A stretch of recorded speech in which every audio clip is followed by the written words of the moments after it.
প্রথম ঘটনা যেটা জনাব এরশাদ সাহেব এবং সারোয়ার বাবলা পাশাপাশি ছিলেন।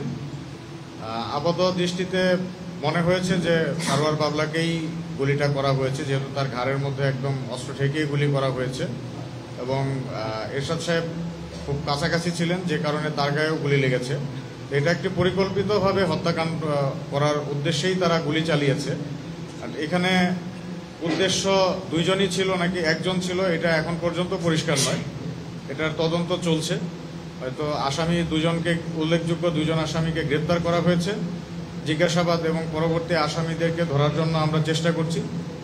তাদের সবাইকে গ্রেপ্তার করতে পারলে তারপরে হয়তো তাদের মূল ইন্টেনশনটা জানা যাবে। হ্যাঁ, এই দুজন সরাসরি জড়িত ছিল। আচ্ছা, এটা আমরা এরশাদ সাহেবের ঘটনার কথা আলোচনা করছি। গুলিটা এখানে 4 থেকে 5 জন ব্যক্তি গুলি চালিয়েছে। তো এখানে 8 জনের বিরুদ্ধে মামলা হয়েছে ভিকটিম পরিবার কর্তৃক, বাই নেম 8 জনের বিরুদ্ধে, এবং 2-3 জন অজ্ঞাতনামা দিয়ে মামলা করেছে। এই 8 জনের থেকে 2 জনকে আমরা গ্রেপ্তার করেছি, আর বাকিদেরকে গ্রেপ্তারের জন্য কার্যক্রম চলমান রয়েছে। অপরাধী তো ধরা পড়ার পরে তার নিজের অপরাধ সম্পূর্ণভাবে ডিনাই করে। তো প্রাথমিক জিজ্ঞাসাবাদে তারা কেউই স্বীকার করেনি।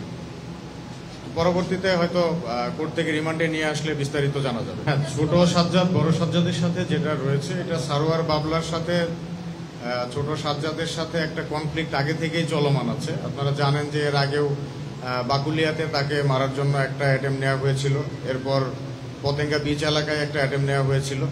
তো তাদের ভিতরে একটা কনফ্লিক্ট অনেক আগে থেকেই চলছে। এখন যেহেতু বাবলা মারা গিয়েছে এবং ছোট সাজ্জাদের সাথে তার কনফ্লিক্ট ছিল, সন্দেহ তার দিকে যাওয়াটাই স্বাভাবিক। আর সম্পূর্ণ তদন্ত না করে এই বিষয়গুলো ধারণামূলকভাবে বলাটা ঠিক হবে না। একজনকে সরাসরি অপরাধী বলে দেওয়াটা ঠিক হবে না। দুজন নিজের মুখে কোনো কিছু স্বীকার করেনি, বাট তাদেরকে ছোট সাজ্জাদ এই গ্রুপের সাথে চলাচল করতে দেখা গিয়েছে, এরকম আমরা জানতে পেরেছি। দেখতেই পাচ্ছেন 3টা ঘটনার মধ্যে আপনার 36 ঘন্টার মধ্যেই উল্লেখযোগ্য সংখ্যক আসামি গ্রেপ্তার করা হয়েছে। আমরা আমাদের কার্যক্রম করছি, আইনানুগ ব্যবস্থা গ্রহণ করছি। এই সকল ধরনের অপরাধ প্রশমনের জন্য আমরা সর্বোচ্চ চেষ্টা করছি। ভীতি কেটে গিয়েছে, এটা আপনাকে কে কে বলেছেন আমিও তালিকা দেন, আমরা দেখি জিজ্ঞেস করে কেন ভীতি কেটেছে জিজ্ঞেস করে দেব। আচ্ছা, ওই আলাউদ্দিন এবং হেলালকে ওই চাঁদগাঁওয়ের হাজিরপুর এলাকা থেকে গ্রেপ্তার করা হয়েছে। আসামি গ্রেপ্তার করতে তো বেগ পেতেই হবে। গত ঘটনার পর থেকে শুরু করে এখন পর্যন্ত আমাদের টিমগুলো সার্বক্ষণিক কাজ করছে। অ্যারেস্ট করেই যে আমরা বসে আছি সেটা নয়, যারা বাকি আছে তাদেরকেও অ্যারেস্ট করার জন্য আমাদের কার্যক্রম চলছে। আসামি অ্যারেস্ট করতে হলে সবসময়ই বেগ পেতে হয়, এবং এটা বেগ পেতে হবে জেনেই আমরা অপারেশন করি। আসামি তো আসামি, সে বাসায় থাক, বাজারে থাক, যেখানে থাক, সেখান থেকেই গ্রেপ্তার করা হবে। বাসা থেকে গ্রেপ্তার করাটা তো অপরাধ না। আচ্ছা, এই অস্ত্র যেটা আমরা উদ্ধার করেছি, আসামি সহ অস্ত্র, এটা হচ্ছে রাউজানে যে গোলাগুলির ঘটনা ঘটেছিল সেই ঘটনার আসামির কাছ থেকে অস্ত্র পেয়েছি।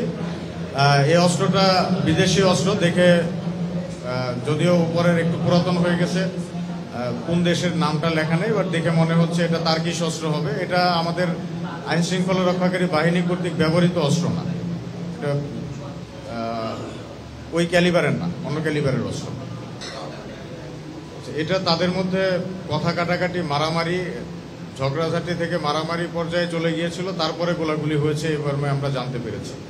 এখানে অপরাধ এবং অপরাধী এই দুটো আমাদের জন্য মুখ্য বিষয়।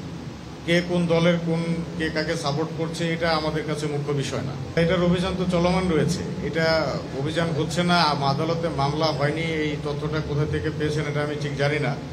আমরা প্রতিদিনই মাদকের অপারেশন হচ্ছে, মাদক ধরা হচ্ছে এবং আসামি সহই ধরা হচ্ছে।